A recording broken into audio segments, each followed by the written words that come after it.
据说那新掌门是老掌门的关门弟子，走的时候啊，也不知道有没有16期，后来也不知道去哪儿了。我看，咱们还是先走吧。走。阿飞，他怎么好像什么都知道？他大概满江湖跑的时候，净顾着听人家墙根了。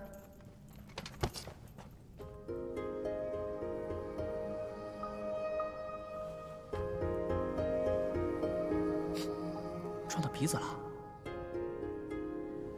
哎呦，眼泪都出来了啊！快看看，阿飞，有没有鼻血流出来？你没事吧？没什么。你干什么？有虫子，你信吗？让开，恶心。哦，踩我脚。我们先在这里休息一下，等到青龙主与官兵都走了，我们再出去，这样也好脱身。脱身？你们得罪了青龙主，想脱身？别做梦了！你要是得罪了青龙主，他追到天涯海角都得杀了你。现在你见这么个粗制滥造的地道就想躲过他，太可笑了。他不是你主人吗？他不救你吗？哼，倘若他要追上来的话，杀的第一个人就是我。我听说别人都是收徒弟，这青龙主收了18个一子一女，方才才有人称你为少主。不敢当，自甘下贱而已。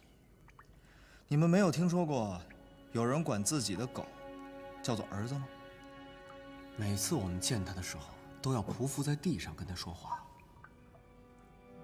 他还给我们每个人身上都做了一个标记。那你这只呢？有吗？这么大个标记，你刚刚没看见呢？还真是作践自己啊！不敢当啊。不过我这个人呢，最聪明，最顺从，也最会巴结他，所以他时常带我在他身边。九龙叟那个老家伙太不上道了，连主人的脚趾头他都舔不着，所以他就只能捏起鼻子跟着我拍我马屁，所以我就带他出来，来解决这个废人。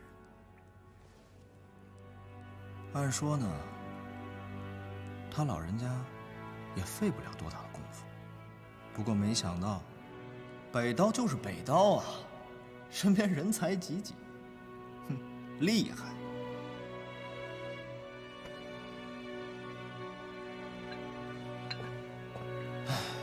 让这九龙叟折在了里面。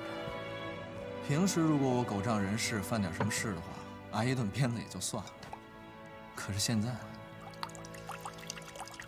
一顿鞭子那是解决不了了。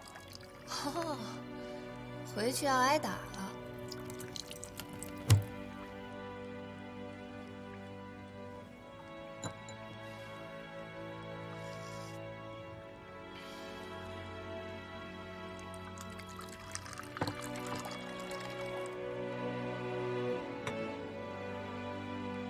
当年南北双刀并称双绝，南刀李征在湖湘，北刀关风在关外。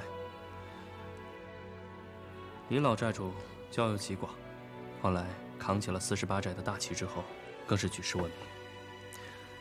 相比而言，关风关老前辈就没有那么爱问事了，他比李老寨主还要年长10来岁，早年间还有一些传闻，但是自从那次武将叛乱后，他便没有入过关。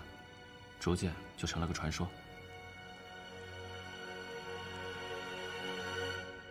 我倒是听我娘提过一点双刀的事。南刀极凛冽，有北风卷雪之势，而北刀似水，人称断水蚕丝。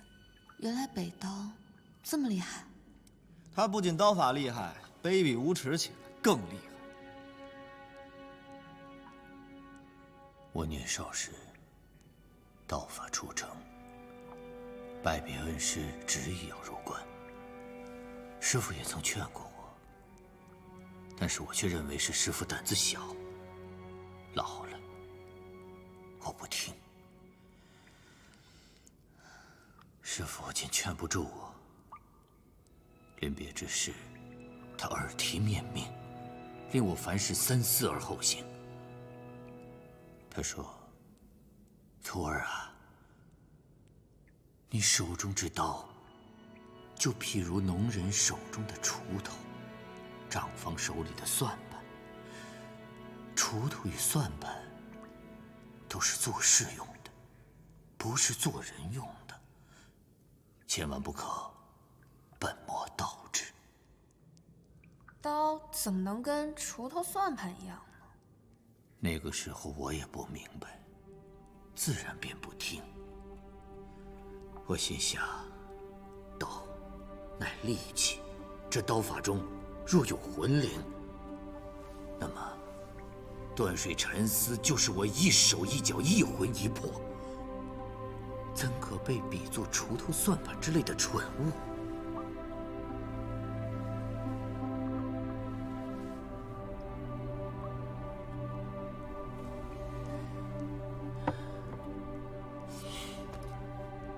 入关之后，果然，凭我手里这把刀，我纵横天下，很快便闯出了一些虚名。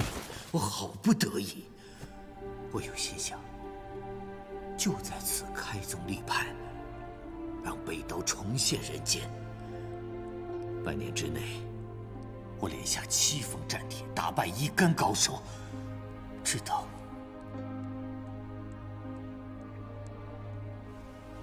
那北刀纪云尘刚入关，就连挑7名高手，至今尚无败绩，属实厉害啊！那是因为他没有碰到殷大侠，你知道吗？他师父关峰当年之所以龟缩关外，几十年不踏入中原半步，正是因为败给了山川剑殷文兰。可见断水禅师不过2流，竟也好意思同破雪刀并称南北双刀。哼，江湖传言，我看也是。燕大侠今后打算去向何处啊？还没有做打算。客官请慢用。来，请。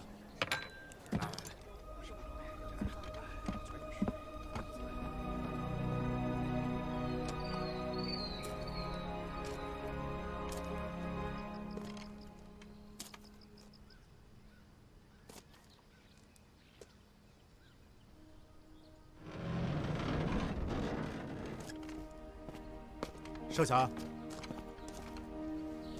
请回吧。殷文兰，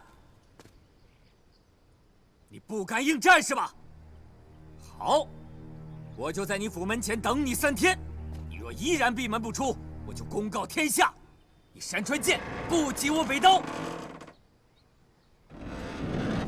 殷文兰。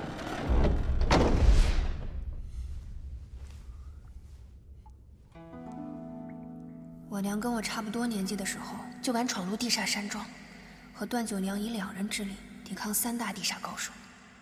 而段九娘20出头的时候，已经靠一双枯荣手横行江湖。就连纪大侠，也是初出茅庐便一刀经世，心里开始惦记着要开宗立派。可我呢？想什么呢？我在想，我手里这刀，确实和锄头算盘没什么区别。纪大侠，那后来发生什么事了？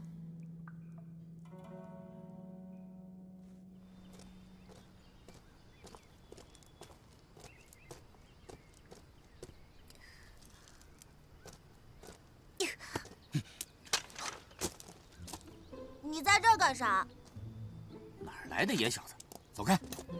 我可不是野小子，我可是山川剑殷文兰的儿子呢。你是殷文兰的儿子？那正好，进去，把你爹给我叫出来。不去。为什么？我是偷跑出来的，他们叫我读书，我不想读书。那你想干什么？玩儿。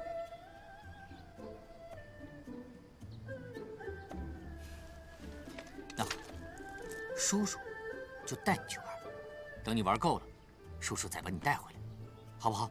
嗯。悄悄的，谁也不能让知道。走。话说，这关峰一柄长刀直取殷大侠，2人大战了300回合。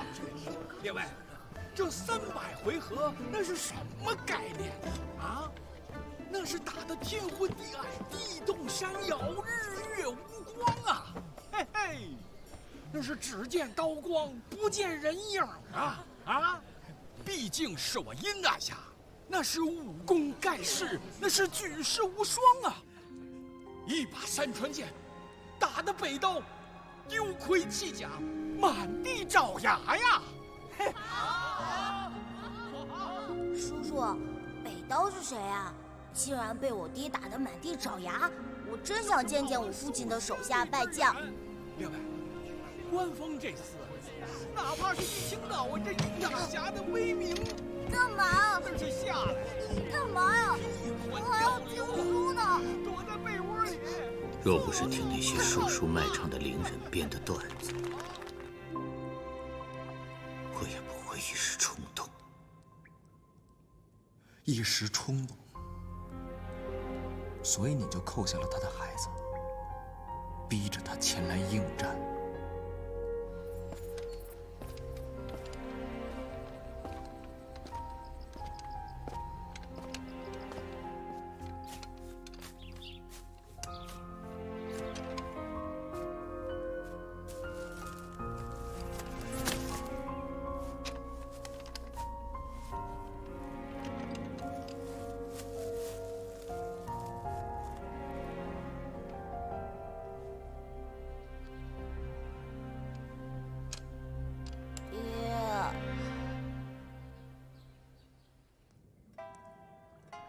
那孩子就是你吧？老爷，出事了。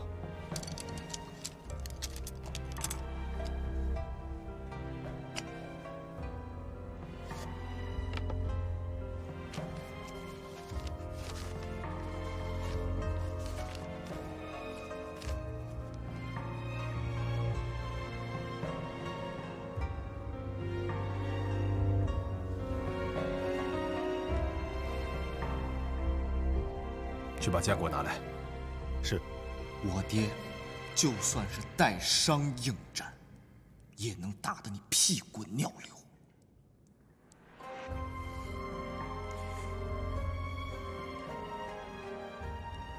没错，我不是易前辈的对手。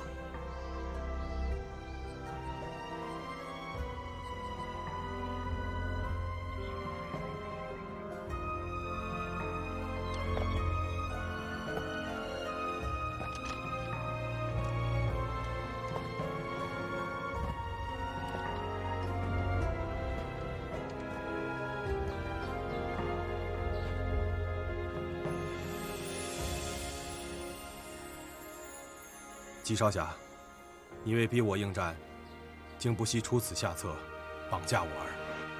辱师之仇，不得不报。今日，我就要为北刀正名。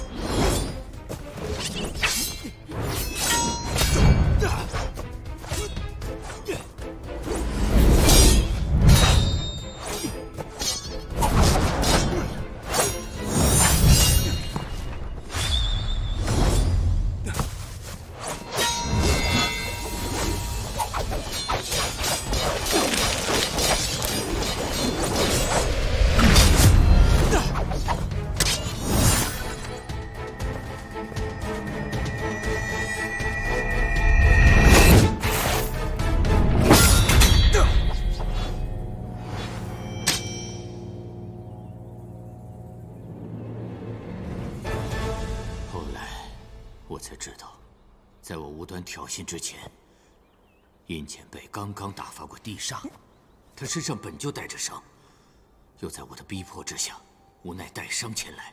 当时对战的时候，他本可以杀我。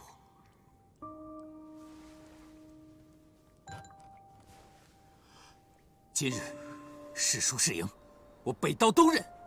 大不了10年之后，一切从头来过。但是，你硬生生将剑震断，你分明是在羞辱于我。纪少侠，往后这几十年，有的是你们刀山火海要着。我只是不希望你们这些后生无端折在我的手上而已。老爷，老爷，家里出事了，咱们家里被人抄了。什么？你把我爹引了出来，坏人趁虚而入，引得我们满门被灭，全家110号人，没有一个人活下来。怎么只有你还活着呀？你怎么还不去死啊？爹，爹，爹，爹，爹，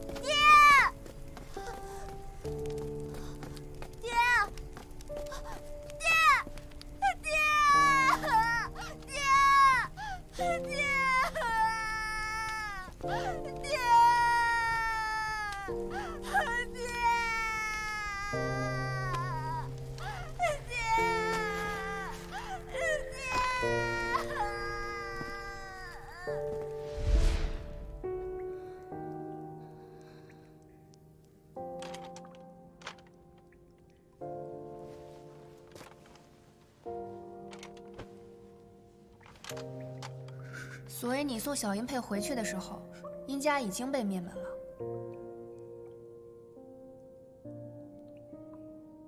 这么小，就要看到自己的家人们死在面前，这心灵得受多大的伤啊！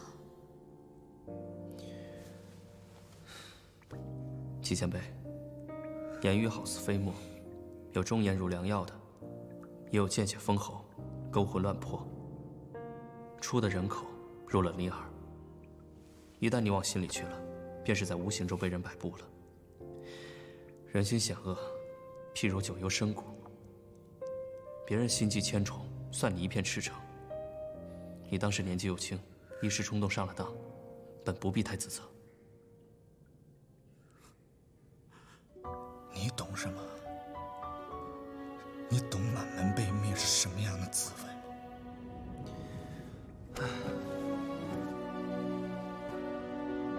殷少侠，冤有头，债有主。你讨债讨错了人，别人纵然觉得你可怜，不怪罪你什么，你就真当自己赢了吗？那真正的始作俑者，岂不是要笑你傻？谢公子，不必为我开脱，是我犯了错，我欠的债没什么好提来的。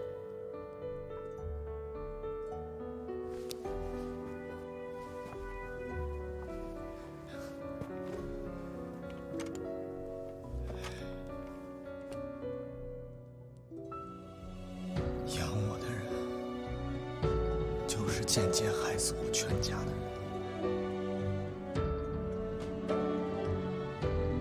你是无意之中得知殷家覆灭和纪云尘有关，因此愤而出走，又碰巧遇上了青龙主，把你捡了回去。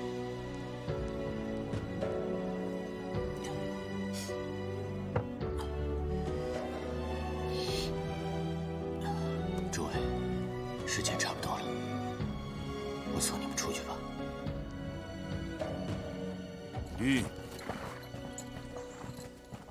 将军，如何？可有行踪？君上这一跑，简直就像是鱼入了海。君上此次带着周姑娘和吴小姐，肯定要比一个人的时候目标大一些。要不要属下再去寻找一番？罢了，君上要去哪里，我们岂能拦得住？你们先回营，把这件事禀报给甘棠公。是。撤。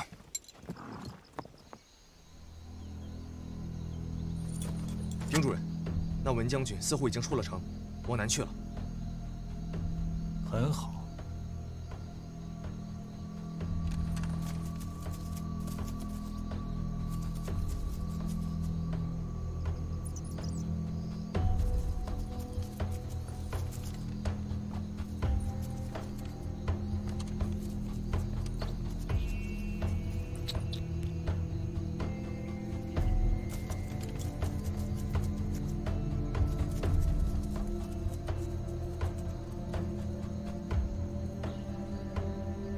那是衡山方向。走。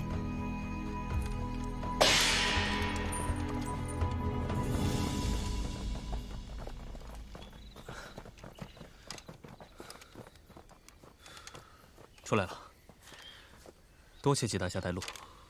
不必客气。谢公子准备去往何处？哎，我不过是一个闲人，何处不可去。不过二位闹了这么大一场，要去哪里呢？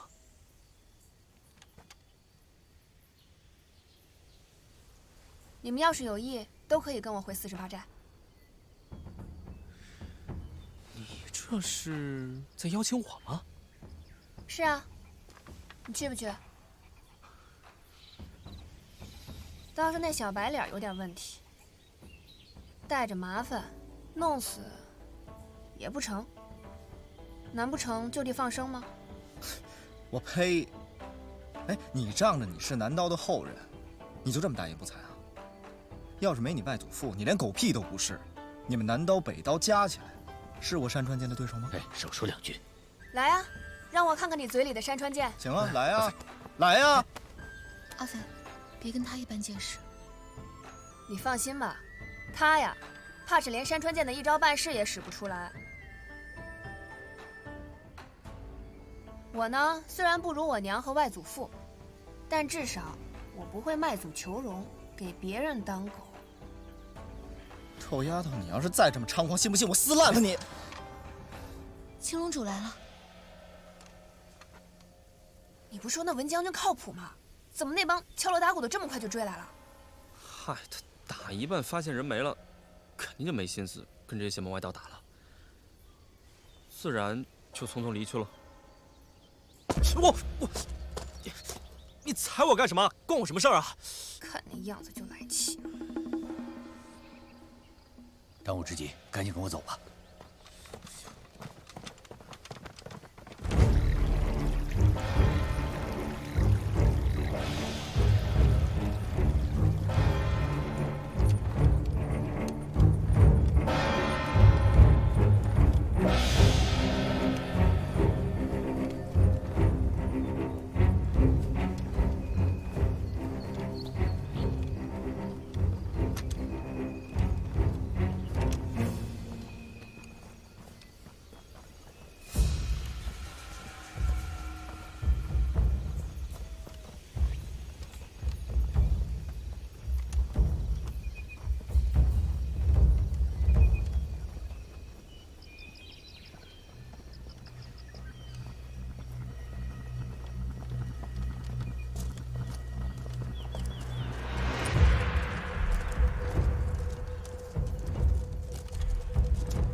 地处偏僻，我相信应该已经甩了他们了。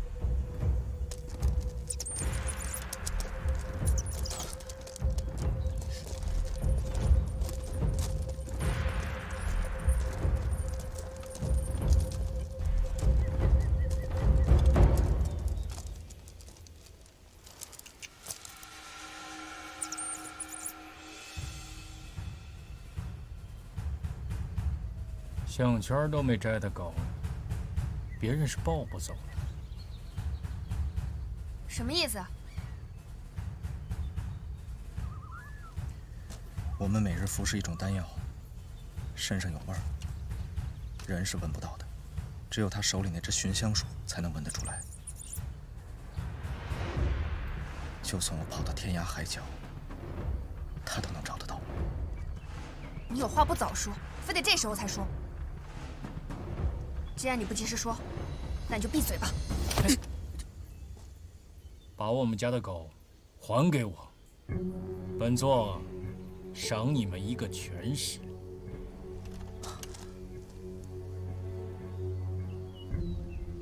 是吗？本王活了这么久，还是头一回听说有人要赏我一个全尸。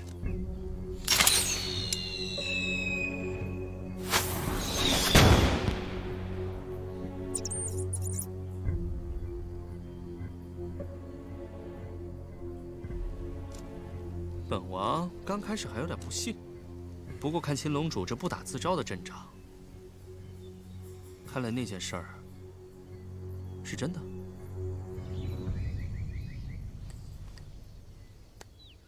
把山川剑交出来，本王保你一命。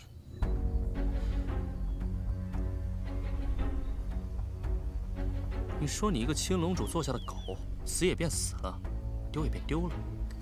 青龙主为何追了你这么久？这是青龙主的作风吗？哼，少侠，你自己前后编了那些瞎话，哪一句对得上？劳烦以后编瞎话多费点心思，动动脑子。哦，原来闹了半天，他追杀你是因为你偷了青龙主的东西，还糊弄九龙总那个大傻子为你保驾护航。要不是猜出这把山川剑可能在你身上，你真的以为本王会捞你一命？你是不是觉得我傻呀？我说文将军为什么会突然出现在此地？敢问阁下，是哪一位贵人啊？出来一个能帮我的人。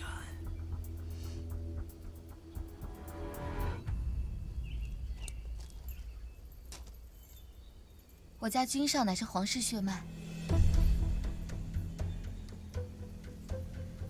不错，我的身份高贵，所以文玉要一直保护着我。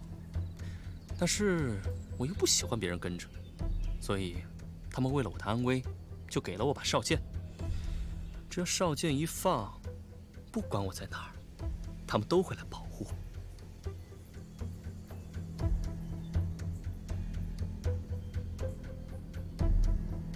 青龙主，这东西是不是你的，你心知肚明。世上只有苦主讨自己东西的道理，其他人都名不正言不顺。如今那个苦主的骨头渣子都烂没了，你我抢着山川剑，都只能算是贼。像青龙主这样的前辈，想必是做不出这种贼喊捉贼的龌龊事儿吧？哼。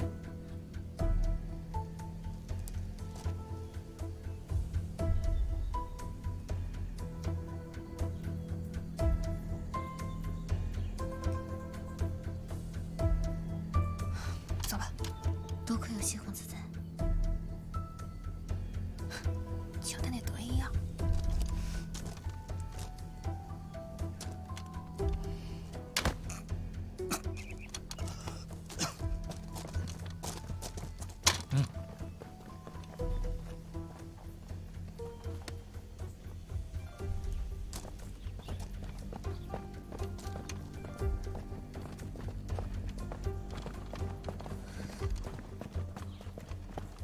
这般可行？那也只能试试了。刚才看到他的腿了吗？他是不是受伤了？应该是跟文玉将军对战的时候伤了腿。若非如此，我哪敢赌这一把？不过文玉本人未必斗得过这臭名昭著的大魔头，但架不住他手下兵多，而且个个令行禁止，先前总该让他吃了瘪。倘若不是青龙主有伤在身，哪怕我今天唱了空城计，也无可奈何。若真是有后援，想必也未必能唬得住人家。如今这山间乍看平静一片，我越是有恃无恐，青龙主就越是好好掂量掂量。主人，真的不追吗？文将军口中的那个贵人，想必就是眼前的这位少爷了吧？刚才我们已经吃了文玉一次大亏，险些折在那三春客舍外。难道你就没看出来，文玉为什么突然就走了吗？如果他真的是皇室，这件事恐怕就麻烦了。确实，主人说的是，我们也不好与朝廷为敌。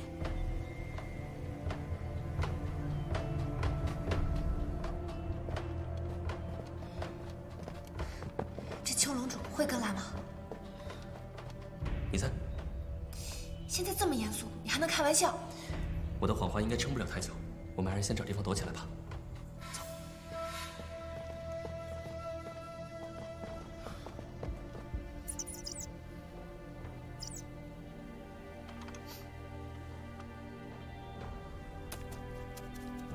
寻香鼠生性敏感，如果遇到人多的地方，一定会东躲西藏。你们再看，刚才寻香鼠顺着山路放心大胆往上跑的样子，只能说明一个问题：这个地方根本没有人。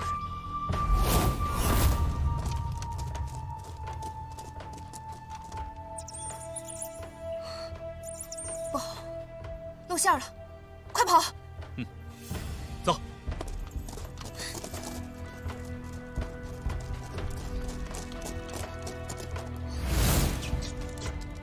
差点忘了那该死的老鼠。你先走，我蹲后。走。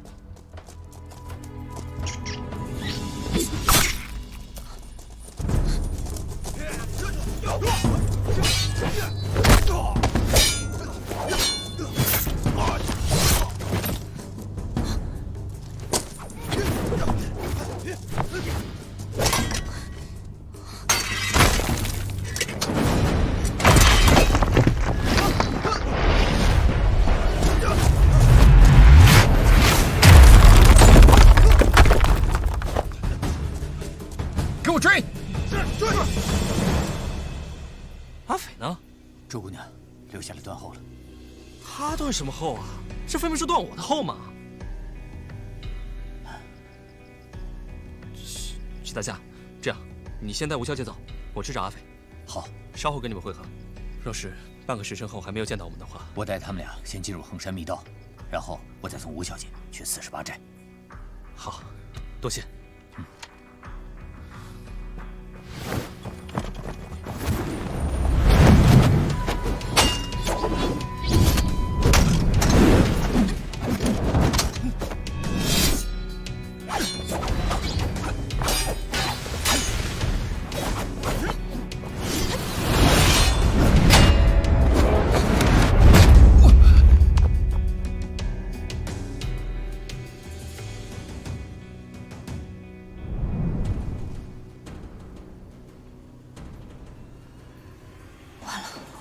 我的丹田气海已经被那几刀抽空了，这会儿随便有人扑过来给我一下，我大概连刀都举不起来。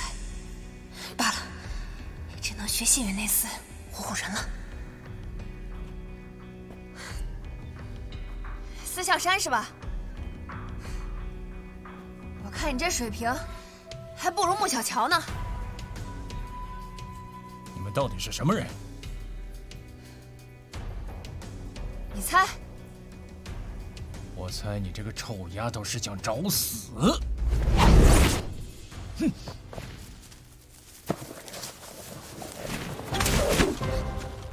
藏好了，这招可是有横断天河之威，让你开开眼。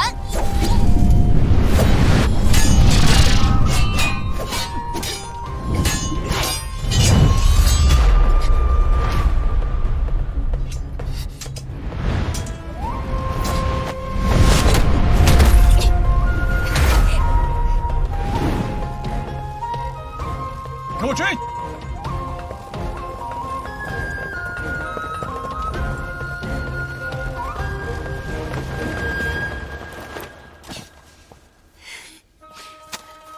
丹鸟青龙主，你怎么不上天呢你？你不是把我拽上来了吗？要不是老人家那一掌，就你这点力气，顶多拽来试。哈，我还得谢谢他是不是？ 我觉得我武艺精进了不少。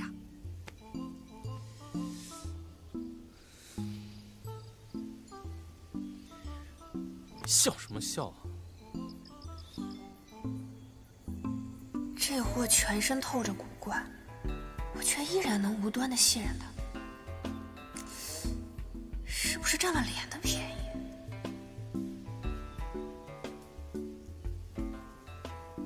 你是要造反吗？ 造反前，先逃命要紧。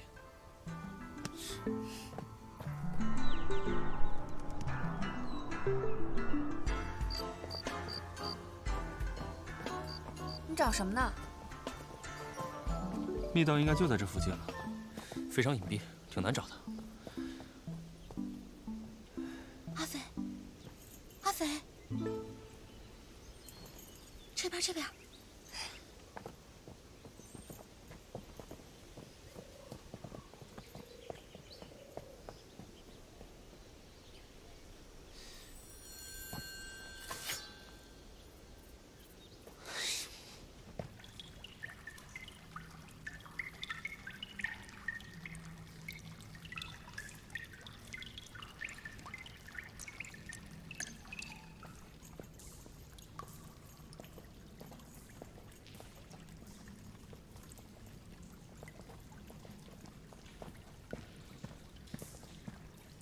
好汉真牛啊！哎，刀呢？啊？要你管？手无寸铁还敢跟青龙主继续纠缠，你可……哎，虽然不是刀，但是我也没别的了，凑合用吧。你哪来这玩意儿？拿来壮胆吗？我刚才捡的。不是我说你自己私下里挤兑自己人，怎么这么机灵啊？哎，这位英雄，咱能不能别以后一到关键时刻就想着动手解决一切啊？阿飞，你们别争了。你以后可不可以别这么莽撞啦？啊，我们都很担心你的。他不好好的吗？我不是也好好的吗？啊，是你人是好好的，但就是啊，每次都要赔上一把刀。哎，等我回去啊，准给你做一个特制的杯架，7、8个插口，插满排一圈。等你出了门呢，插上个7、8把大砍刀，准跟开瓶似的，又好看又方便，省得你不够用。你回哪儿去啊？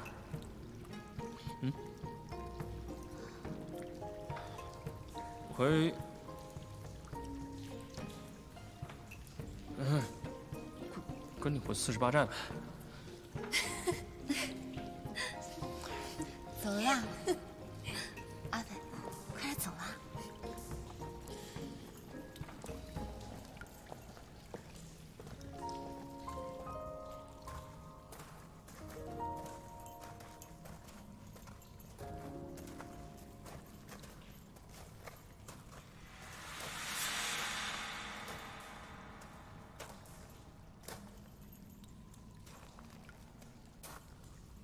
确实是有打斗的痕迹。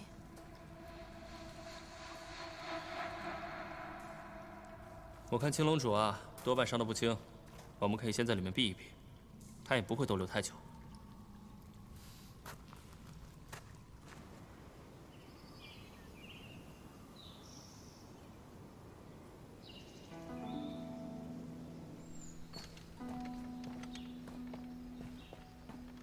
这里就是奇门禁地啊！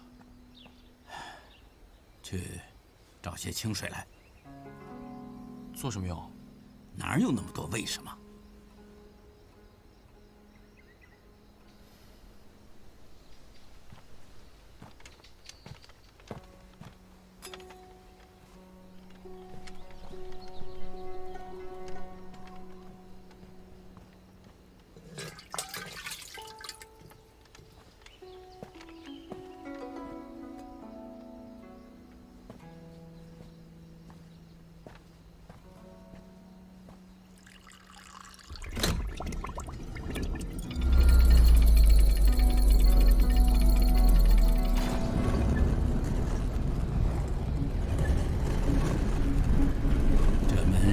机关的，无论内外，得把那小水碗灌满了水才成。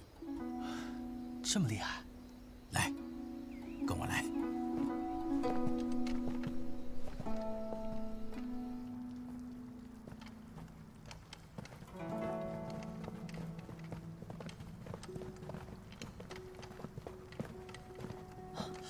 周姑娘，齐大侠，吴姑娘，还有萧，那个，都是蒙他们的。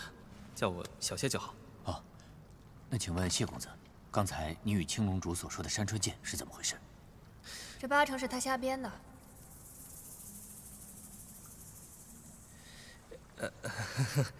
抱歉，那个确实是我瞎编的。不过我也听到过一些传闻，但是不知道真假。什么事？当年据说南刀被地煞追杀时，一路且战且退，几度怀疑自己跑不了的时候，做了一件很奇怪的事情，就是把自己的兵刃毁了。真有这事儿吗？我怎么没听我爹说过呢？这件事情我也是百思不得其解。哎，你们想，倘若是一个人在被追杀的时候，不想着怎么脱身，反而是会毁掉自己的兵刃吗？那自然不会。后来将会有一些好事者编了一些捕风捉影的传说，说是有一种邪功，只要能拿到传说中武林名门的随身兵刃，便能获得他生前的成名绝技。这一看就是胡说八道，煞有介事的胡扯。可这纪大侠是个老实人，他应该相信了。纪大侠，你不必看我，我也就只是听说，但是我研究这些啊，特意去学了打铁铸剑。怎么会有这种事情？分明是无稽之谈。谢公子，你是要告诉我，当年青龙主算计殷前辈，就是因为听信了这种鬼话？这个，你恐怕就要去问殷公子了。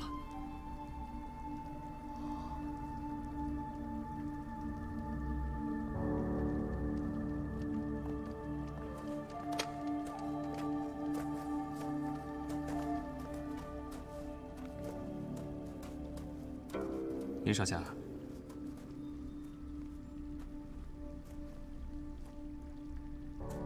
你现在可以说一说青龙主为什么一定要抓你回去了吧？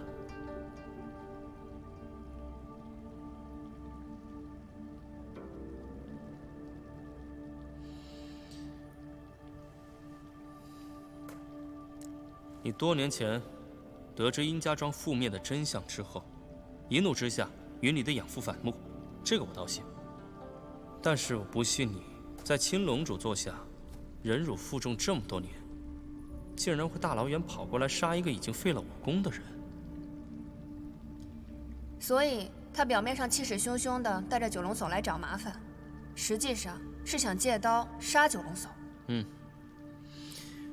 他先是不分青红皂白的就要杀人，然后在你一根筷子打掉他的四明鞭之后，没有说躲开，反而是进了三春客舍，直接就来找你麻烦。那是他故意找茬。不错。挑了事情之后，他又顺理成章的被你抓住，还嫌麻烦不够大，不断激化矛盾，叫你杀了九龙叟。怪不得这一路不要脸的跟着我，被抓了还不跑。后来青龙主赶来，跟文玉冲突上，他才趁乱跑了出来，还打算劫持胡姑娘。这样一来，他就能借上文玉之势了。虽然没有成功，但是也机缘巧合的跟我们跑了出来。周姑娘，你既然这么聪明，那你干嘛要问我？跟殷公子算无一策比起来，在下可就是个蠢人了。他已经不能拿刀了，你就没有想过，一整个客舍的人都杀不了九龙叟，那你怎么办？你这个野丫头，从哪儿来的这么好的运气啊？家世深厚，刀锋锐利，又被惯出了一股不知天高地厚的愚蠢。哎，你这话，你到底是想骂我还是想夸我？我要是当年不被这个纪云辰带出山庄，学了山川剑，你今天连给我提鞋都不配。你说谁？说你呢？你何必和这种人一般见识？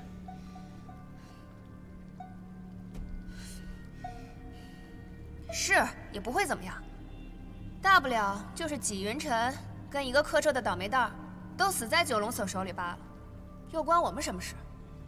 所以，你只要随便找一个借口，说跟纪云辰有仇，身为邪魔歪道，跟北道后代有仇也是理所当然，九龙叟根本不会怀疑。倘若纪云辰就此折了，那九龙叟也只会沾沾自喜，因为他根本没有想到你姓殷，更不会想到你这次逃出来，根本就没有打算回去。人家可是大名鼎鼎的北刀传人，在江湖上消失了这么多年，这不还是活蹦乱跳的？以我对他的了解，他不择手段也要活下来，对不对啊，纪大侠？背信弃义的人我见多了，但是如今见到殷少侠，才知道狼眼也不是很白啊。谢公子刚才有句话说得好啊，那老魔头当年偷了我家的东西，那他就是贼。不管是山川剑也好，其他东西也罢，他都姓殷。我现在拿回了我家的东西，是不是理所应当？既然是理所应当，我为什么要告诉你们这些不相干的人？难道我要再招一群贼吗？行行，殷公子，好自为之吧。啊！你看什么看？滚！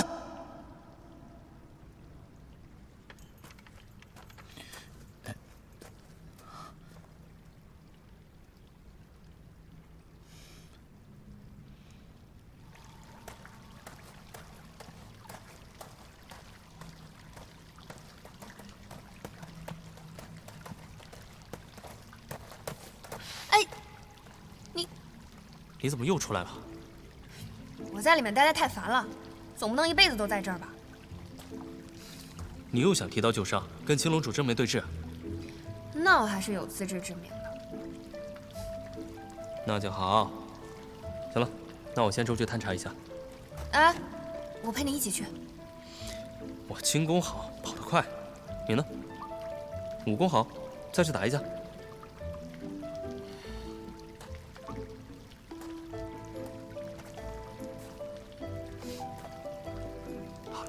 先回去待着啊。嗯。松手！哎呦！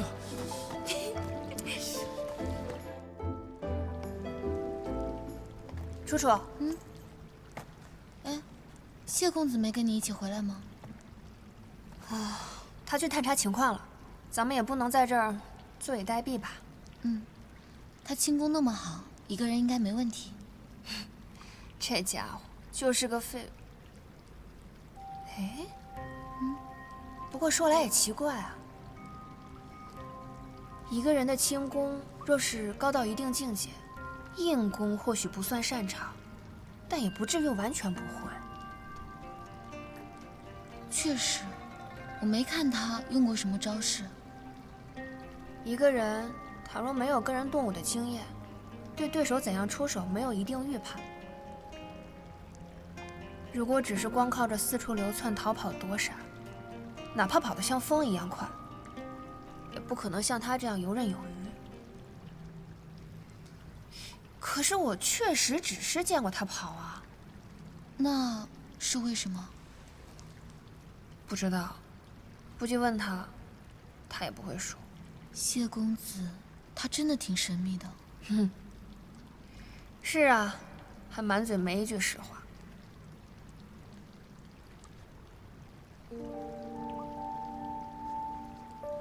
画什么呢？给你看看。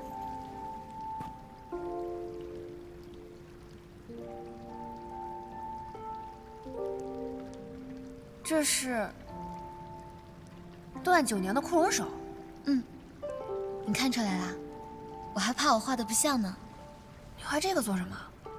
哎，不对，你怎么记得这些招式？我小时候记性比较好，过目不忘。那个时候看到你跟段九娘在院中比武，我就想着先把它记下来。这几天也听了很多江湖旧事，特别是殷佩说的那些话。我觉得武学要是这样中断了，那真的挺可惜的。所以你就想把它记录下来？嗯，先凭我的能力吧，记一点是一点，说不定以后有什么武学奇才。能够从这些记录里面得到一些灵感，把武学传承再继续下去。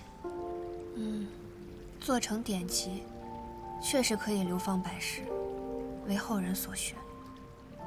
楚楚，你这个想法真的不错。其实我也没想这么多，只可惜吧，就凭我一个人的能力，也只能到这儿了。我怕。这段九娘的枯荣手会成为绝响。我对枯荣手的理解也只有皮毛而已。不过，我体内已经有枯荣真气了，你又把它记录了下来，那就说明段九娘的枯荣手并没有彻底的变成绝响。是怕我练不好，丢人。哎呀，阿飞，你可不能这么想。段九娘自愿把枯荣手传给你，就是认可你，她看中了你，而且你现在也和这些高手过招了，你也很棒。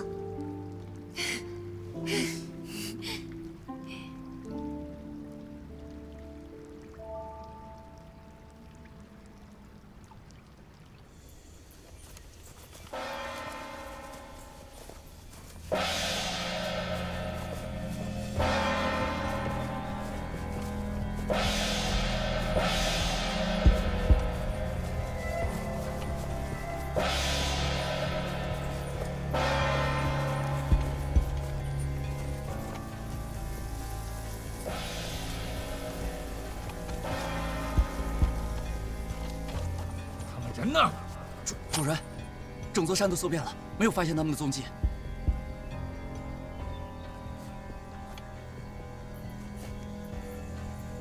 现在衡山脚下，他们一定躲进了密道。传令下去，转战衡山派就职。是。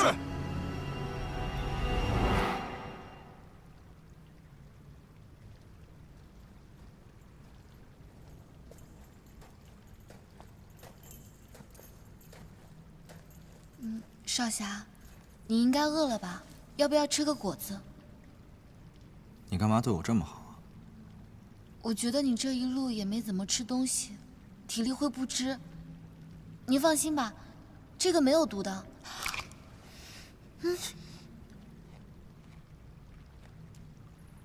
我就不吃，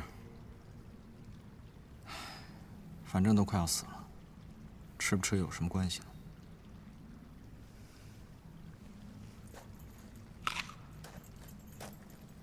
哎，等一下，怎么了？你懂不懂解旋？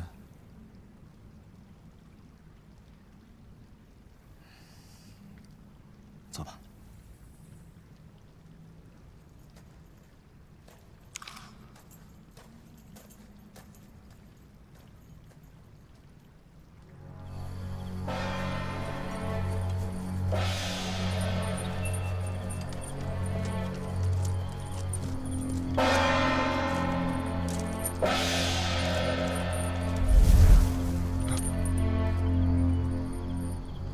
听到什么了吗？是风吧？没有人的轻功能那么快。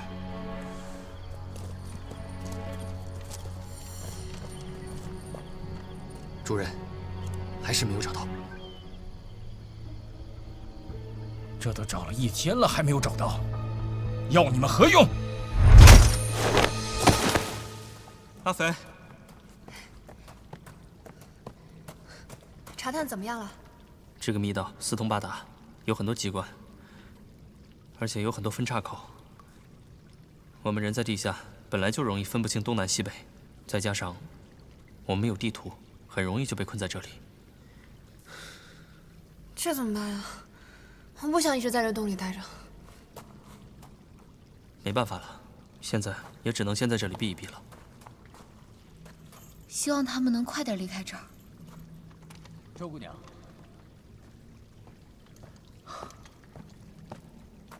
周姑娘，我听说修习破血刀者常常大器晚成，但是我看你的刀法出尘火候，你从小就开始练，练几年了？我娘在我临出门的时候，娘说不要轻易透露底细。我不是从小学的，大概2、3年吧。2、3年，嫌太长了。1、2年吧，反正差不多。除非是走捷径练魔功，否则但凡是天下绝学，那都得有个数十年之功来填不可。你这进境已经堪称神速了。行了吧，我有自知之明，就我这水平，现在就是有辱家学。所以阿飞，你到底学了多久？8年。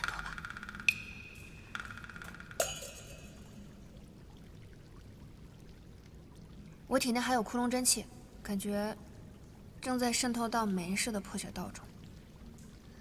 是啊，这一路上又几经生死，我们不怕死的周大侠被各路英雄又锤炼了一遍，也是难得的机遇啊。偷听我说话，干嘛呢？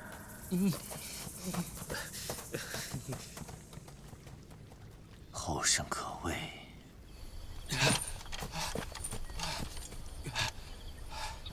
主人，入口在那边。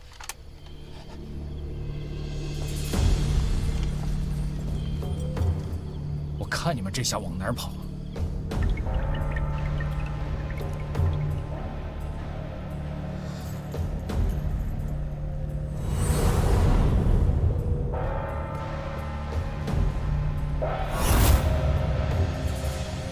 当年衡山派出逃之时，密道口故意不封，就是为了拖延追兵。若是没有熟悉密道之人引路，他们一时半刻应该找不到这儿来。我看敲锣就是为了让我们自乱阵脚，大家不必慌。是啊，我刚才探查的时候也是这样的结果。要不是我熟悉这里的路，否则很难从外面走回来。那老家伙进来容易出去难，今天谁到底死在这儿还说不定。要不然他们偷偷摸摸进来偷袭我们便是。敲什么破锣呀？我带领珠宝，金银珠宝灵活绸缎，何曾立新过？贪财也好，好色也好，想要什么，何时不给过？要个弓箭枪镐做什么？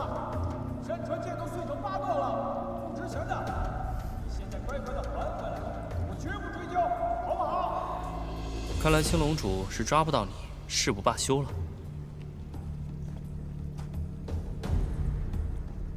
20年前，他为了我父亲手里的这个宝物，不知道算计了多少人。如今，这东西落在了我的手里，是被他自己亲手养的狗偷走的。你告诉我，他能有什么好心情？莫非你这狗东西，还跟殷家有什么关系不成？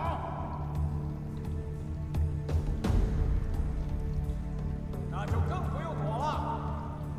当年殷家早被我手下这帮兄弟灭了门，你这年纪，估计是哪儿冒出来的野种呢？我最讨厌别人叫我野种。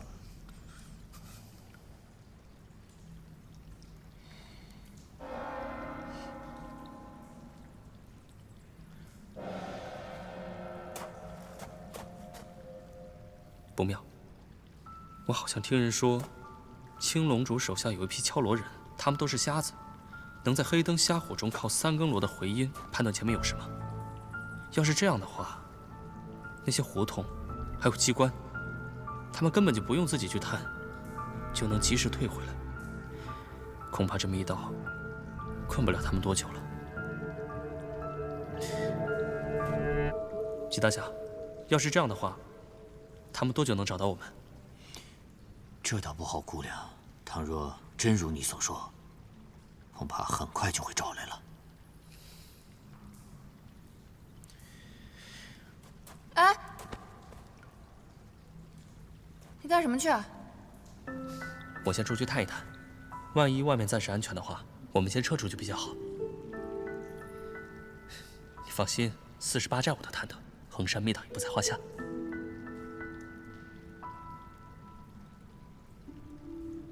你先在这等着。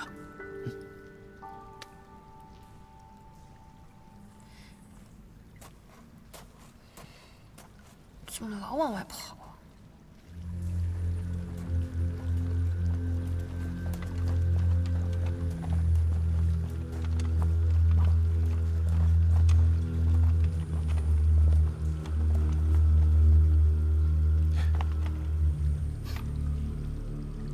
周姑娘，可否帮我一个忙？说。青龙主登杀。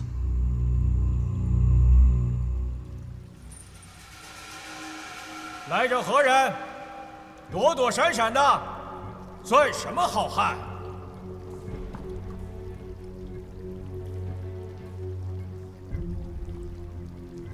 往前走。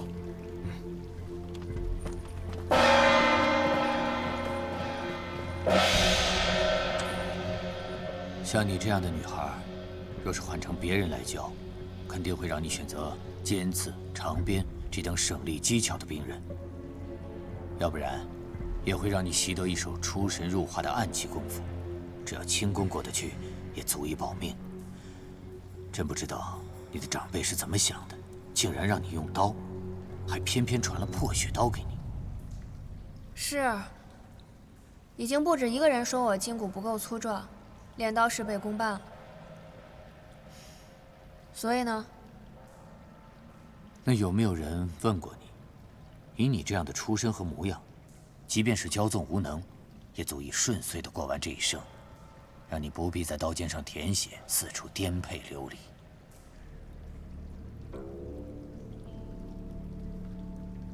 绝世的才华与倾城的容貌，本就是这世间罕见的宝物。但是，一旦对它生出倚仗，它也很容易变为你这一生无法摆脱的魔障。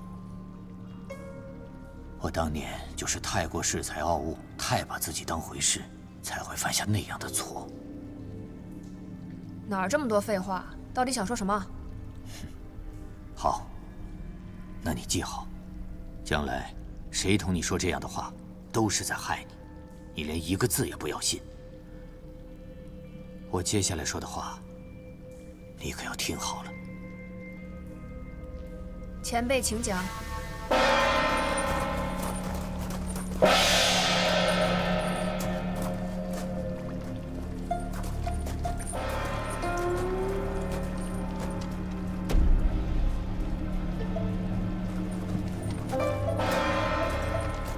当年并称南北双刀，南刀极烈，北刀极险。又说断水缠丝乃杀人之刀，而破血乃宗师之刀。修习破血刀者，如同风雪夜独行，需心智极坚，毅力极大者，或能一窥门路。尤其是无劈、无长、无锋三式，乍看之下，这招式平平无奇，但是很多人哪怕穷极一生也无法参透。若是过不了这一关，即便是刀法再精，内力再深，也只是无魂之刀。周姑娘，我是担心你修炼多年，恐怕也会一事无成。你说这么一大串，就是想咒我一事无成？哎呀，我出去探过了，青龙主啊，留了一些人在外面巡山，不过人不多，大批人马都下了密道，所以啊，我们现在出去比留下来安全。要走，我们现在就走。周姑娘，你到底是想和他们一起逃，还是愿意留下来冒一次险，与我一同杀了青龙主？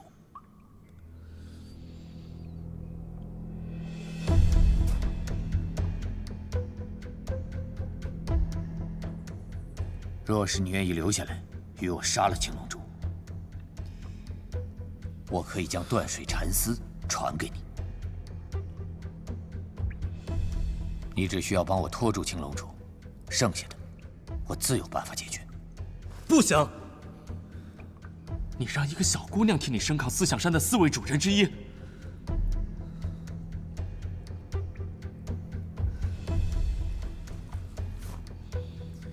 除非给她吃一个太上老君的仙丹。季大侠，不是晚辈无礼，而是是非宠辱都是过眼云烟，能忍一时又能怎样？20年前你就非要钻牛角尖，现在你还钻，你阿肥，那个小白脸的死活，我当然可以不管。你只需要帮我照顾好楚楚。你们先走。你。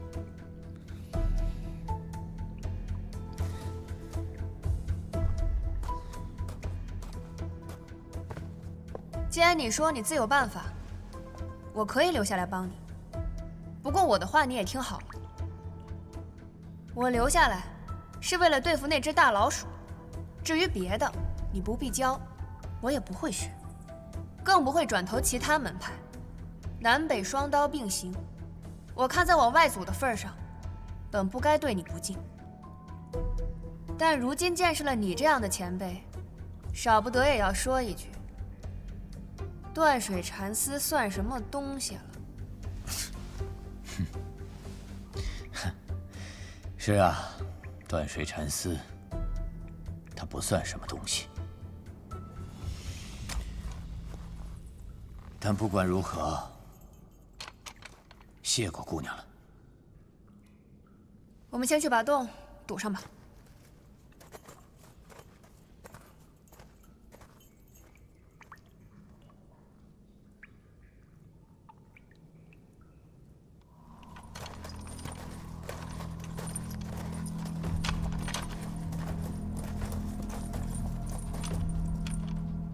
找到他们了吗？回禀主子，这条通道里没有任何阻碍，他们应该就在最深处。好，继续往里追。是。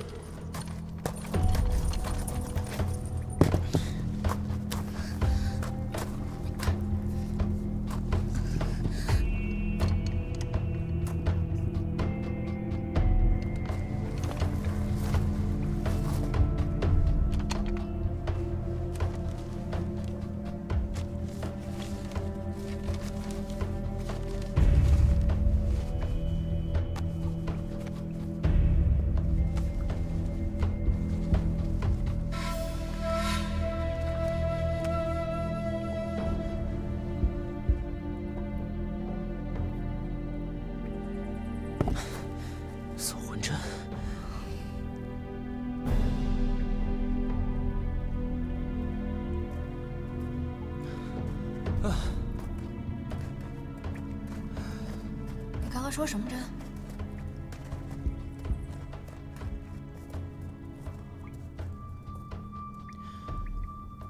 周姑娘，想要应对青龙主，只有我北刀招式可以牵制住他。别看我现在如同一个废人，但以我曾经的功力，足以与青龙主一决胜负。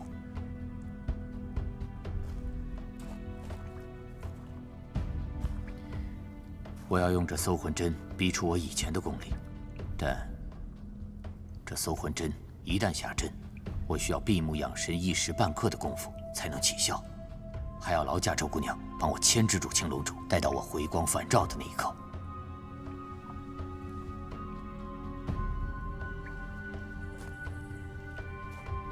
好。先前你看不上我北刀，那我可否以断水沉思向你领教一二？怎么领教？说我不能武斗，周姑娘可知何为文斗？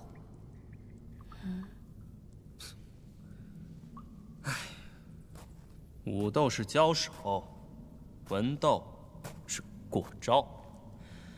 文斗中人呢，或者只是互相解说招式，或者是在互相不触碰的情况下比划个一二，谁也不伤谁，非常和平。周姑娘，请。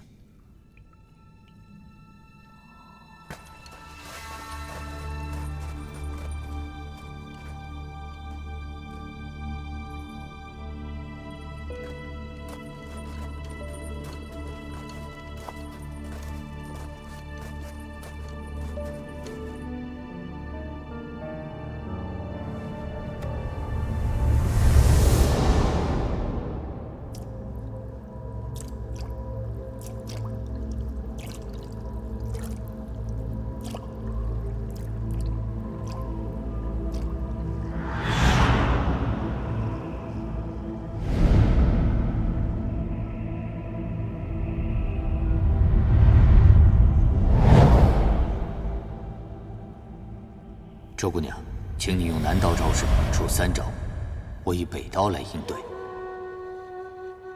请。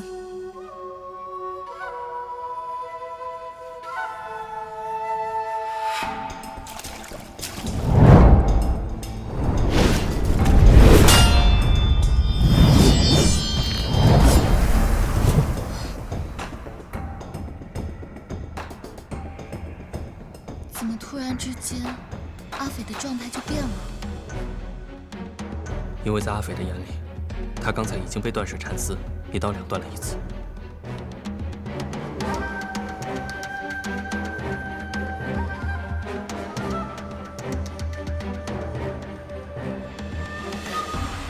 外面的遮挡只能骗得了他们一时，最后恐怕还是需要周姑娘出手相助。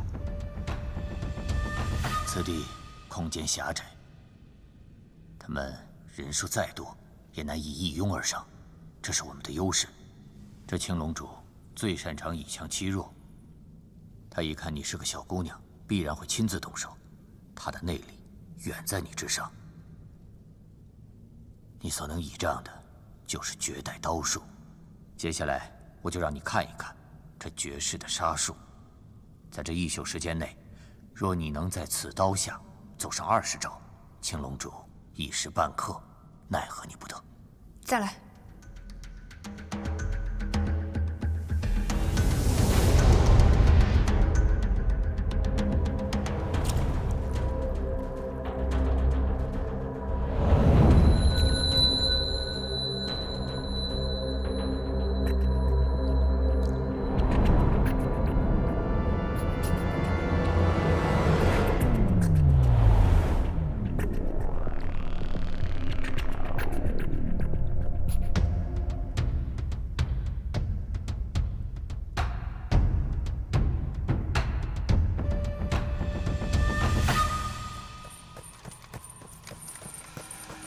主人，左面通道没有发现情况。主人，右面通道没有发现。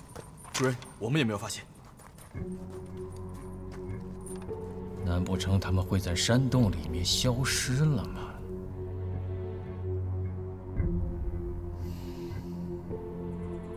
去把顺风锁给我叫过来。得令。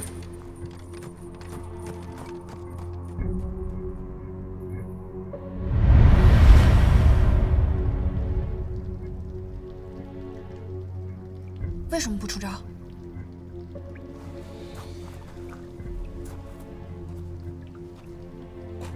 因为除非与你对阵的人功力远逊于你，否则你刚才那一招要是变不过来，不是兵刃脱手，就是伤了自己。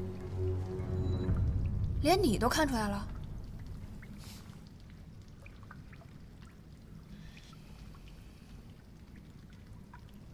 季前辈，方才是我口出狂言了，请多原谅。哎，季大侠，您说的一时半会儿，到底是要多久啊？是一顿饭、一盏茶，还是1个时辰？要是1个时辰的话，那我现在就去给大伙买几个棺材，还能便宜一点。说什么呢？一边待着去。谢公子，这个还真的不好估量。也许1盏茶，也许就是1个时辰了。谢公子，你是不是还想劝劝阿斐啊？这个丫头片子，耐心就2张纸那么厚，我要是再说下去，就是喋喋不休的讨人烦了，要被她在心里踹飞2里地了。阿斐虽然脾气不大好，但是他是我最值得信赖的，你别这么说他。软化别人是不行，这要是来硬的，可就不是2里地那么简单了。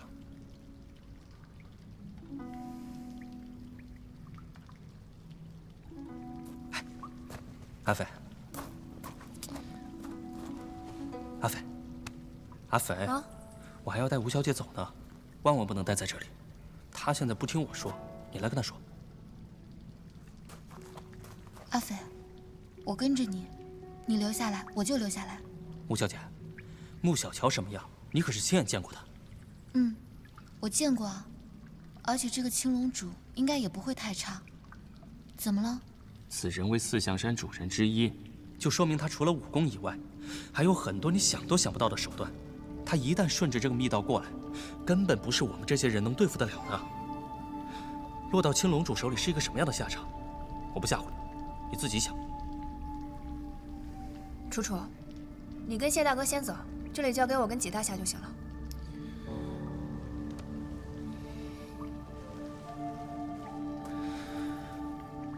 我以为一个人最难的，未必是要有惊天伟地之才，应该先知道轻重缓急。什么时候应当一往无前，什么时候应当视死如归，什么时候该谨小慎微，什么时候又要暂避锋芒，都要心里有个数。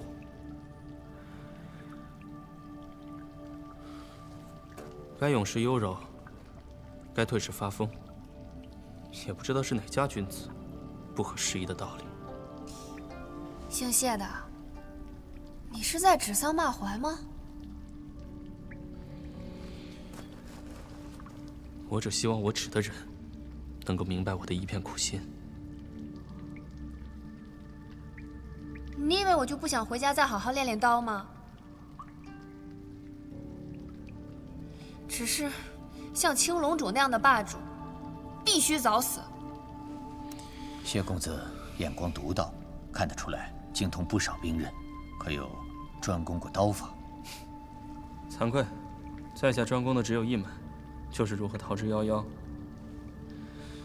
单刃在前是刀，双刃是剑。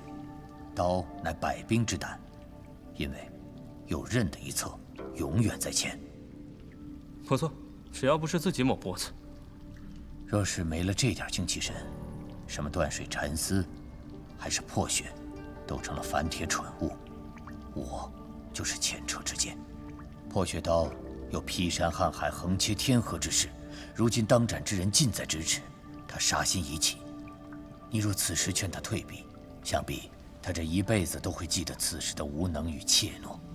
纵使他能够活到7老80，那他在刀法上的成就，恐怕就止步于此了。不用说了，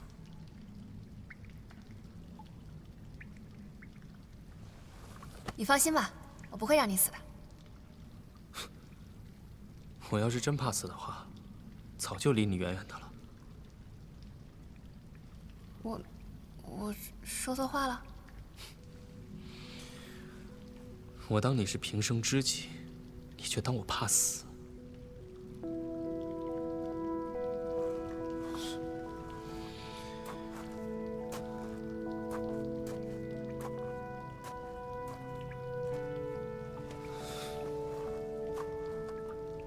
纪大侠的搜魂针凶险，我替你把关护法。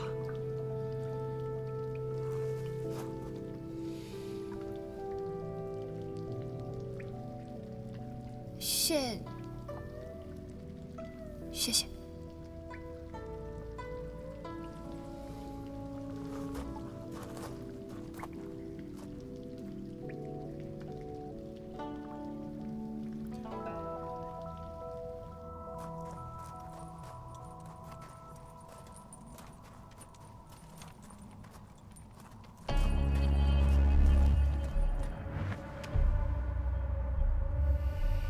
现在就指望你了，不要让我失望。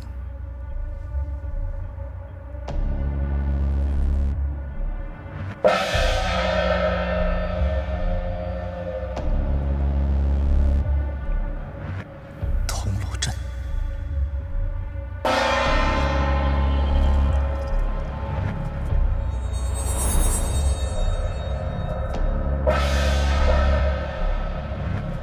周姑娘，时间不多了，再来。好，再来。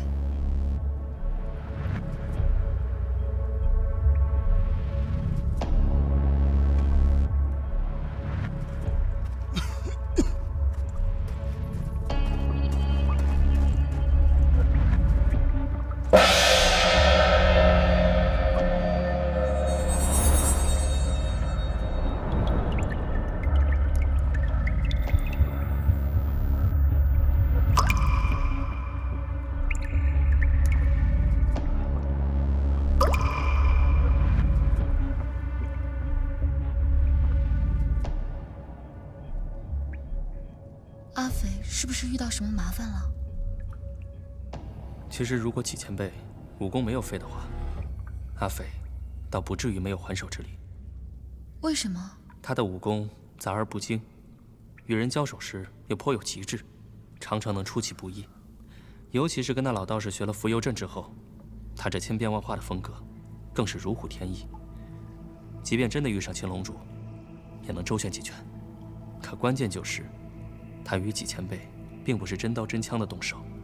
不是真刀真枪，又有什么关系啊？文斗，在外人看来，可谓是又平和又无聊。因为你根本看不懂两个人在比划什么，但是对刀法和剑术的要求却是极高。因为在武斗时，灵敏、力量、内外功夫，甚至心态，都有可能会影响。你的意思是说，阿斐坐在这儿文斗，会限制了他的发挥？是啊。眼下几大侠就坐在下面，阿斐不能围着他上蹿下跳。首先扶摇阵法就使不出来了，而且他也不会用一些乱七八糟的小招数去对阵断水禅丝，他只能用破血刀一招一式的与他你来我往。这确实也是为难阿斐了。几大侠是北刀的集大成者，虽然武功已经废了，但一点一动俱是步步惊险，能轻易将人卷入他那看不见的刀锋中。也不知道在这么短的时间里，阿斐可不可以成功？他又什么时候让我们失望过？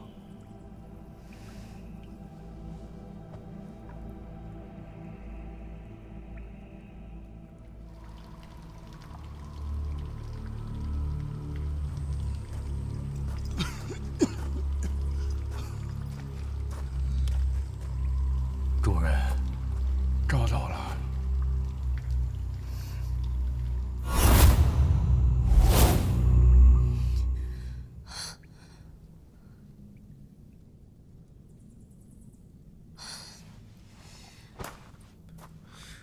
阿斐，你要不要休息一下？周姑娘，刚才你完全接下了我5招。刚刚在刀与刀接触的一瞬间，我好像摸到了山势的精髓，以极薄撬动极坚，以极幽微撬动极厚重。虽然山势破血刀的第一式我早都已经学会了，但是直到刚刚被前辈激发出来，我才算是真真正正的领悟到了。可以啊，这短短的时间里就悟到了上乘武学，不愧是女中豪杰，人中龙凤，得天独厚，天资卓越。还有，我刚刚还在想9式破血刀平时都是排着队的，但我是不是可以将这2招合并在一起用？据我所知啊，单刀的时候你向左砍就没有办法向右劈，因此2招并作一招肯定是不行的，除非是融会贯通的大家才能改良招式。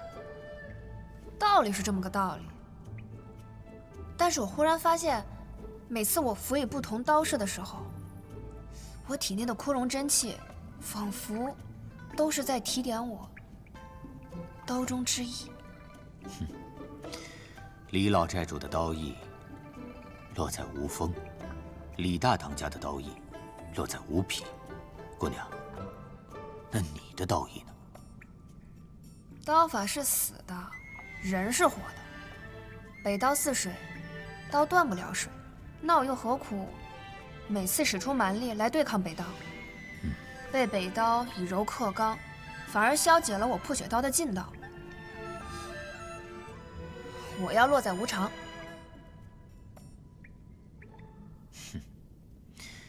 不愧为南道的传人，周姑娘，你在武学上的悟性极高。我看青龙主应该很快会到，不如趁热打铁。好。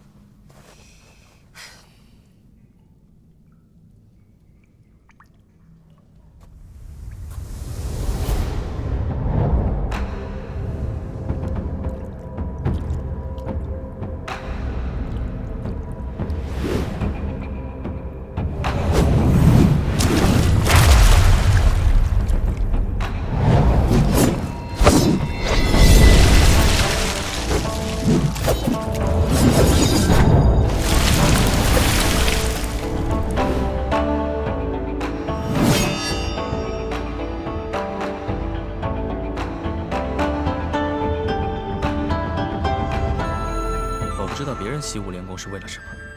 有的人呢，可能是奔着开宗立派去的；有的人，可能终生都矢志不渝地追寻着天下第一。但阿斐这里，阿斐对武功有极强的兴趣，但对天下第一的称号根本不在乎。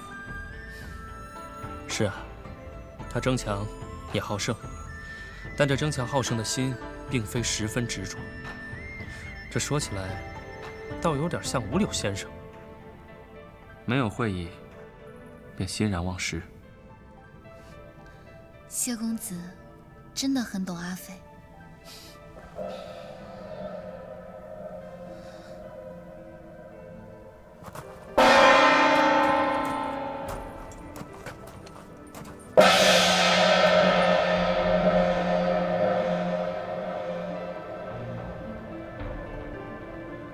不好，听这个声音，他们好像离我们越来越近了。再等等看，不一定能找到这里。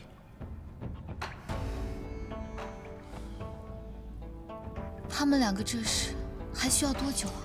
以他的悟性，倒也不难，只是这周围一直都是吵吵嚷嚷的破锣声，很容易扰乱他的心神。不知道他还能不能扛得住。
他们好像走了，看来我们那个假胡同骗过了他们。也许吧，但是他们没有那么好骗。希望还能再撑一会儿。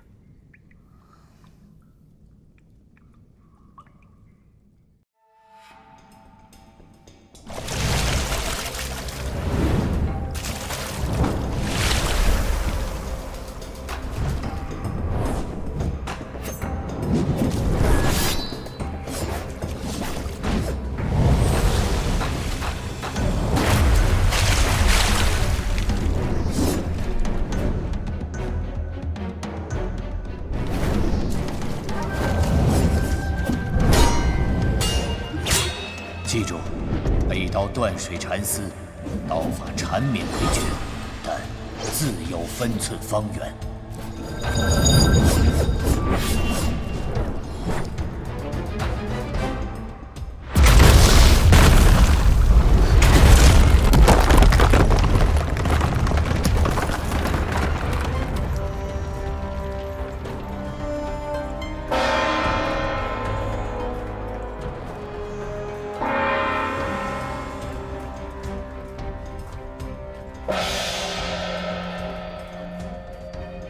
没事，我先拖住他们。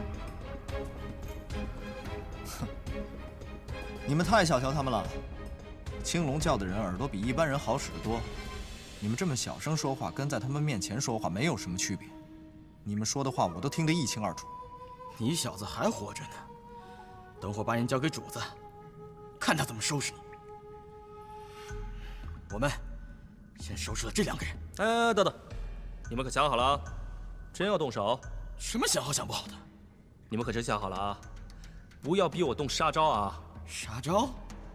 哼，我倒是听听你怎么杀。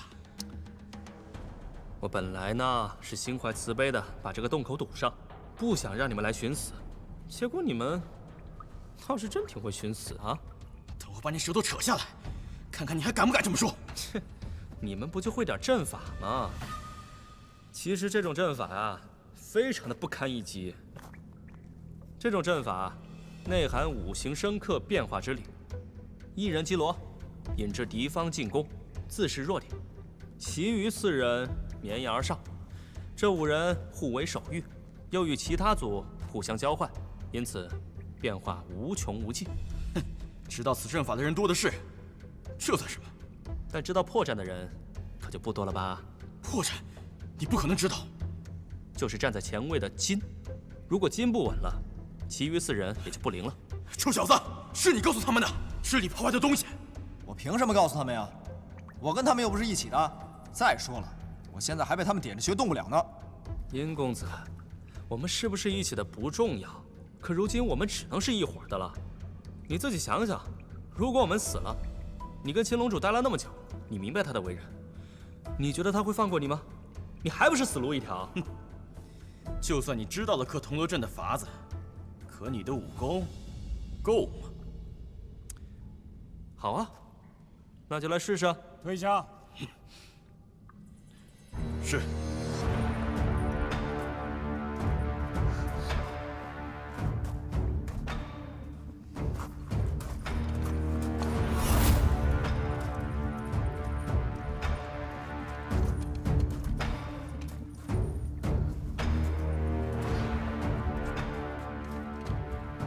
等你们一宿了。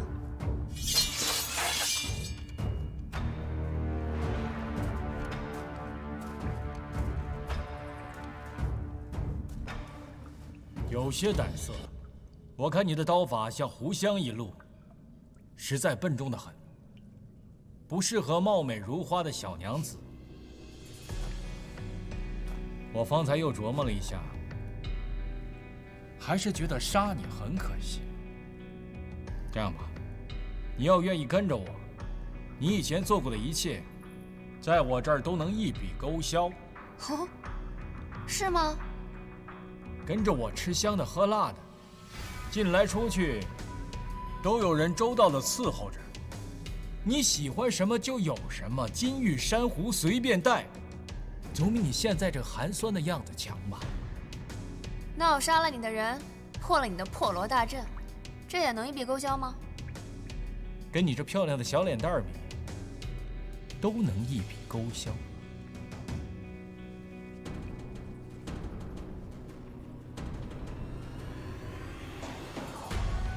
告诉我，你叫什么名字？呸！我就喜欢脾气暴的。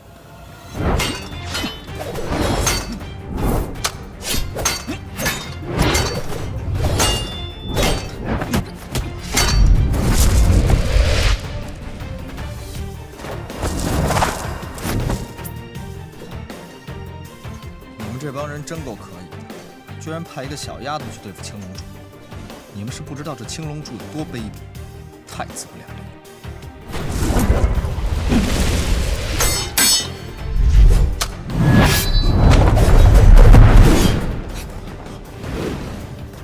断水禅死。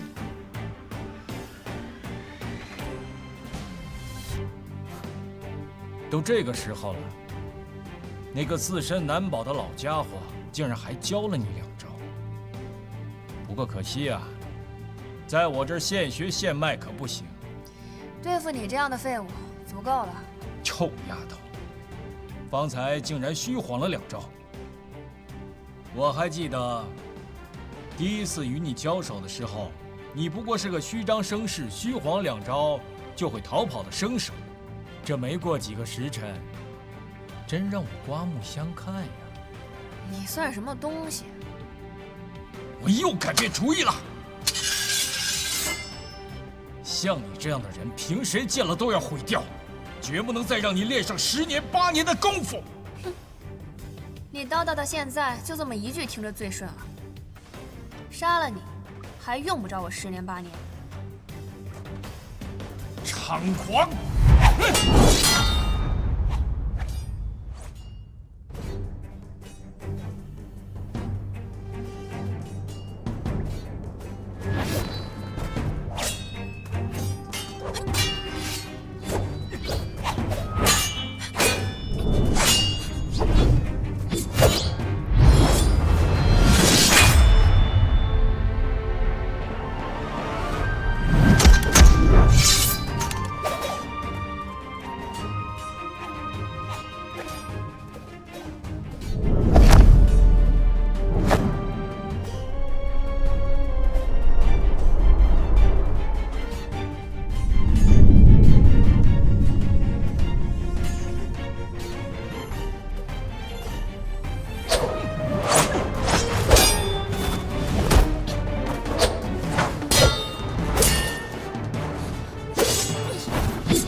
小心，他有贴身护甲。怪不得我砍不动，我还以为他刀枪不入呢。要不是他那破护甲，我早就把这老家伙的胳膊给拧下来。干什么？帮你。帮我什么？挡刀啊！小白脸，看戏看够了。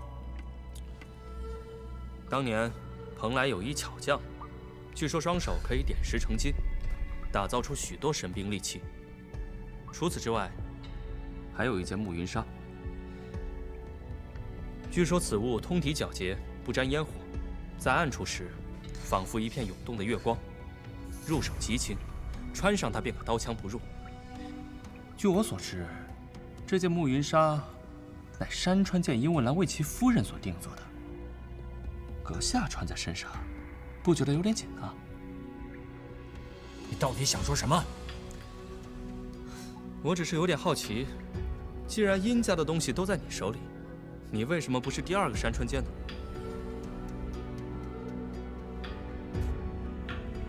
你还知道什么？我无所不知。海天一色。你那3寸不烂之舌是用来拖延时间的，不是用来作死的。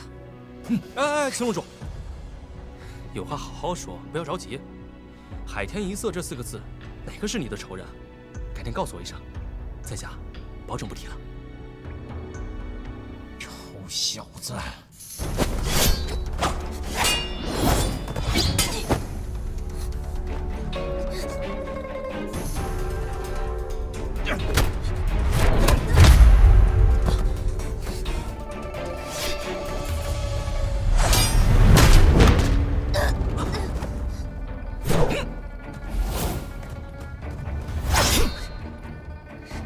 知道他舍不得杀我。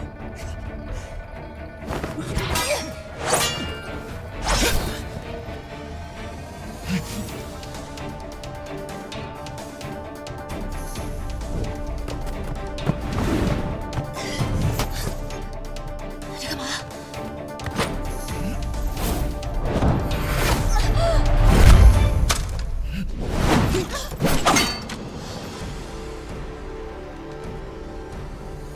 吴小姐，你先退到一边，小心伤着。好。你不是已经废了吗？哼，你认为北刀已废，所以你才如此高枕无忧是吗？郑罗生，这些年来你在武学上毫无长进，看来也不是没有缘故。哼，不愧是关外北刀，人都废了还能重新站起来。好，正好，我正愁无缘得见双刀一剑到底有多厉害。今天我倒是要见识一下，我这些年没有长进，我倒要看看你这个北刀能有多大的长进。有一事我先问明白，殷家老小死在你的手上，这没冤枉你吗？与你何干？是又怎样？不是又怎样？殷文兰，那一代宗师，殷家庄上上下下上百口人命，就毁于一夜之间。这个与我相干。既然问清楚了，事情就好办了。纪云辰，别说你废了，就算你没有废，你也未必胜得了我。谁胜谁负，谁高谁低，这都已经不重要了。重要的是，今天我要取你性命。我倒要看看，你一个废了的北刀，能翻出多大的浪。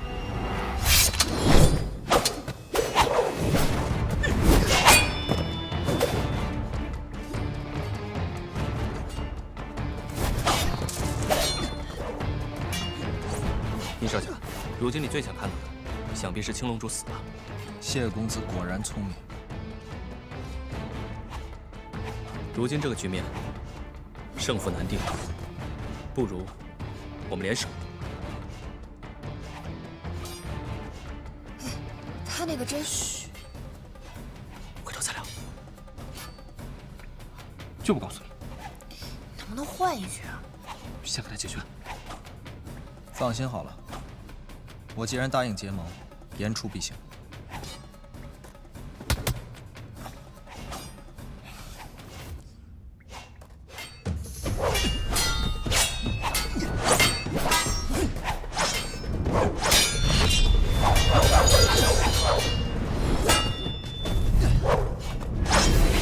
我一直以为杀气便要腾腾，一直到此时，我才发现真正的杀气，那是极幽微、极平淡，不显山不露水，却无处不在。这才是真正的杀人之道啊！留给纪大侠的时间不多了，搜魂针起效之后，不会坚持太久。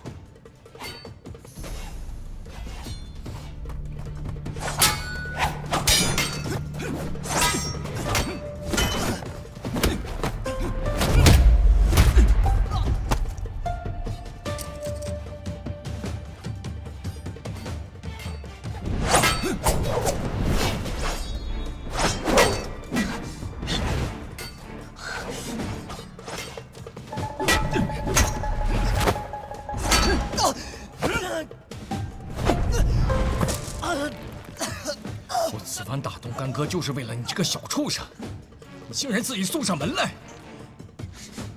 阿呸！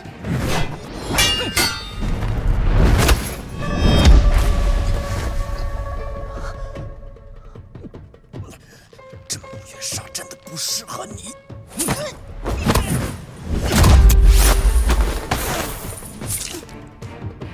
小丫头，周姑娘。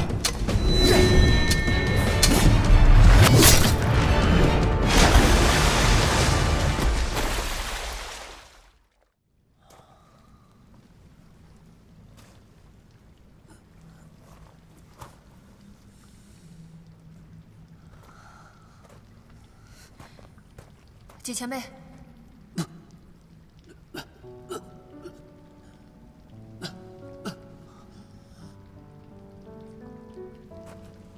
搜孤魂上身，乘夜怪而去。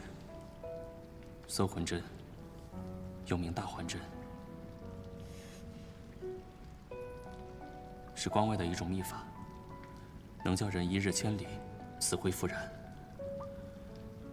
无论是多重的病，多要命的伤，都能盖过。但是，起死回生，三可而止。周姑娘，在我临死之前，能与你过过招，将这断水禅寺传下，我已经知足了。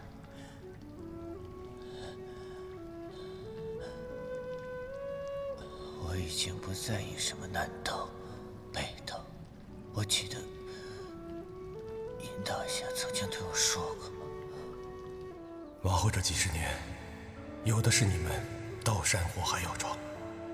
我只是不希望你们这些后生无端折在我的手上而已。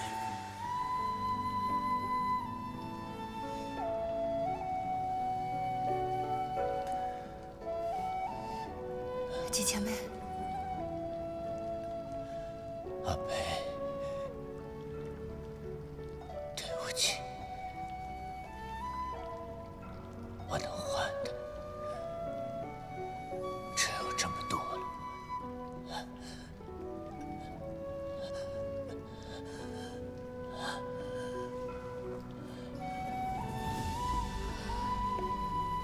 走吧。真的没有办法救了吗？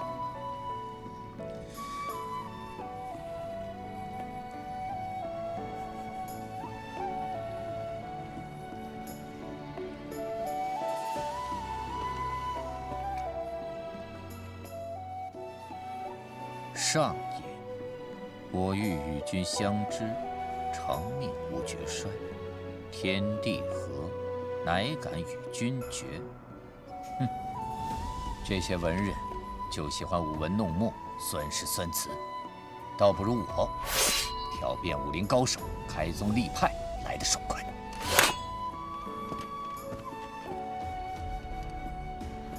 天下第一也好，半生沽名也罢，一切都随风。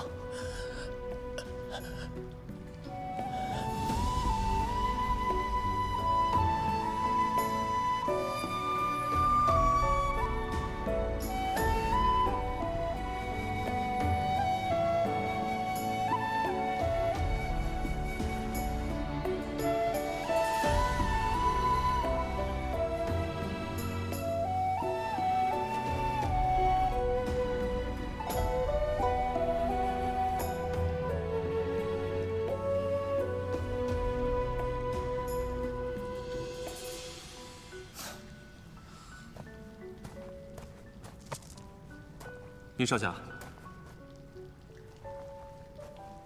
你杀了青龙主，又搭上了齐大侠，你的大仇得报了。那么10余年的养育之恩，又怎么算呢？人都死了，正合他意吧。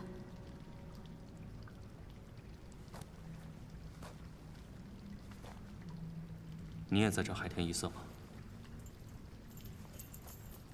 我殷沛要做的事，你们管得着吗？这东西是我殷家的，可是被这青龙主碰过，我就不会再要了。给你了，你要是不喜欢的话，也可以扔了它。少侠，楚楚姑娘，你就先留着吧。这一路上凶险万分，你又不会武功，关键时刻还能保命。留着吧。